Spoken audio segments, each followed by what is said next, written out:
যদি আমরা গাদ্দারি না করি তো হিম্মত নেই কারোর পশম পাকা করতে, কারণ हम वो ईटा नहीं, हम वो ईटा नहीं जो दीवारों से टूट जाए, हम तो वो पत्थर है जो पहाड़ों से भी टकरा जाए, फिर भी कोई पहाड़ नहीं जो हमें तोड़ सके।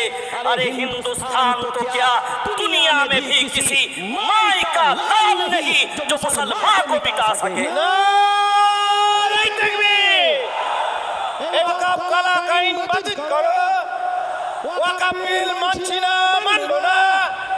এই মসজিদ মাদ্রাসার সম্পত্তি রক্ষা করতে আমরা লড়ছি, লড়বো।